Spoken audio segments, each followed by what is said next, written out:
Hi guys, and welcome back. In today's video, I'm going to be showing you 4 make-ahead breakfasts. A couple of these I make every single time we go camping. They're fast, easy, and most of all, delicious. So let's go ahead and get started.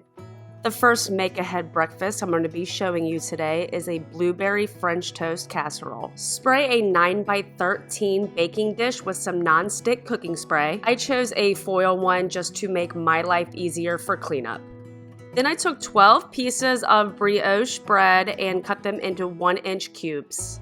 I put half of the cut pieces on the bottom, then took 2 8-ounce blocks of cream cheese. Also cut those into 1-inch cubes as well. Here is a tip for you. Don't let your cream cheese come to room temperature like me because it makes it so much harder to cut into those 1-inch cubes.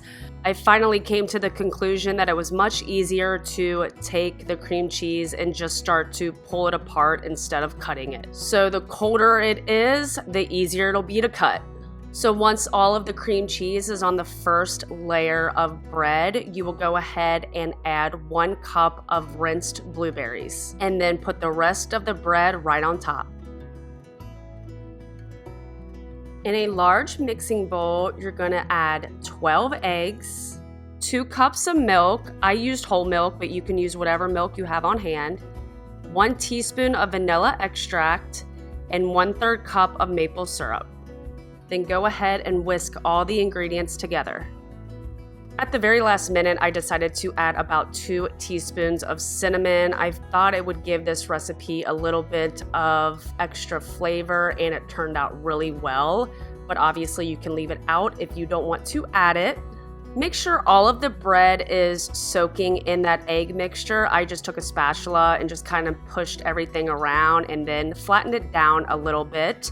Once I thought all of the bread was in the egg mixture, I put a top on it and placed it in the fridge overnight. The next morning, make sure to remove the casserole from the fridge about 30 minutes before baking.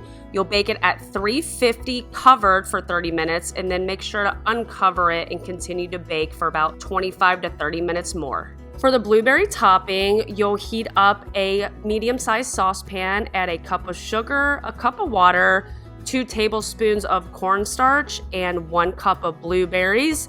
Don't add the tablespoon of butter like I did. I ended up taking that out. But go ahead and bring that to a boil and cook it. Then turn your stove down to reduce it so it gets nice and thick. And then after about 10 minutes, go ahead and add your tablespoon of butter. And this is the consistency that you are looking for. In my opinion, this is what made the casserole fabulous. It was a huge hit for a brunch I had over the weekend. Everybody loved it. You're gonna need to have this recipe written down at least 10 times for your guests when they come over and try this, or the link ready because everybody's gonna be asking for this recipe. The next make-ahead breakfast is a baked oatmeal. This is so easy to make and everything goes in one bowl. So to a large mixing bowl, I'm gonna add 2 cups of oats, some salt, a teaspoon of baking powder, and 2 teaspoons of cinnamon, 1 egg, 1/3 cup of maple syrup, and 2 cups of milk. Again, I used whole milk. I also added 2 tablespoons of melted butter and 2 teaspoons of vanilla. I just forgot to add it before I whisk, but I add it here in a second. Lastly, I take 1 banana and mash it up and add it right to the mixture and give it one last good stir. In a 9x9 baking dish, go ahead and spray it and then add the oatmeal mixture to it. You can get as creative as you want with the toppings. I have made this with strawberries, also bananas, blackberries, blueberries, raspberries, even chocolate chips. I think I've also used dried cranberries as well with walnuts. So use whatever you like. This is all I had on hand was just bananas, but you can also leave it as is and not even add any toppings. You will bake this at 375 for about 50 minutes. After it is finished, take it out of the oven and let it cool, and then cut it into squares. I will take a piece and pour some milk over it, sometimes drizzle it with some syrup, pop it in the microwave for about a minute or so, and then take a spoon and give it a good stir. This is the time to add more toppings, or in this case, I added more maple syrup to give it some more sweetness. But it is so filling, has just the right amount of sweetness, and you can easily store this in a plastic bag in your fridge. We usually eat it within a couple of days, but you can go ahead and freeze it if you don't get to them. It is just as good heated up after it is frozen. Now I'm gonna be making the easiest breakfast sandwiches ever. You guys know how much we go camping every year. This is my most made breakfast, so here we go. Start by spraying a muffin tin with some non-stick cooking spray. I'm only going to be making 6 sandwiches today, but if you're going to make 12, go ahead and spray all 12 and then crack an egg in each one of the muffin tins. Then I'm going to add some salt and pepper to each one of the eggs. Take a fork and poke the yolk, and then go ahead and scramble the egg in the muffin tin. You will bake this at 350 degrees for about 20 minutes. While the eggs are baking, I toast some English muffins. This is completely optional. I just like a little bit of a crunchy exterior on my English muffins.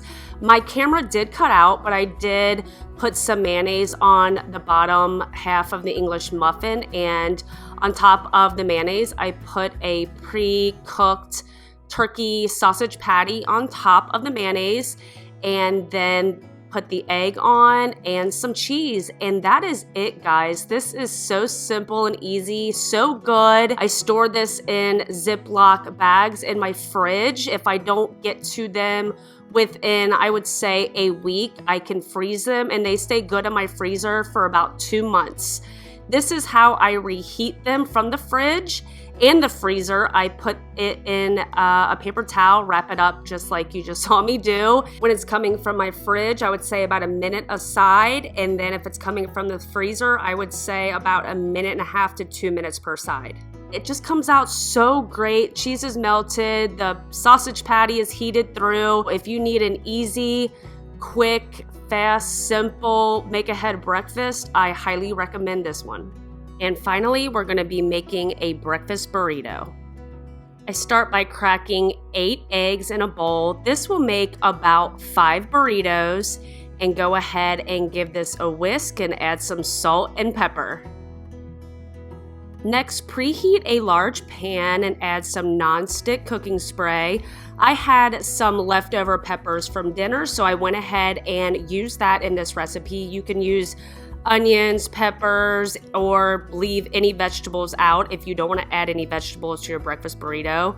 And then add the eggs and slowly kind of push them around to scramble them up. I kind of chop them up with the spatula, do whatever you like to do to scramble your eggs. And then I add some cheese, and once the eggs are cooked through, I then add the whole mixture to a glass dish. You can leave it like this, but I decided to add some chopped up cooked turkey sausage. It's the same sausage patties that I used in my breakfast sandwich, so I went ahead and added that into the mixture as well. In order for your burrito not to get soggy, go ahead and heat a tortilla in the microwave for about 30 seconds, and also heat up the egg mixture on a plate as well. Then add whatever toppings you would like. I like to add sriracha, some salsa verde, and some tomato salsa.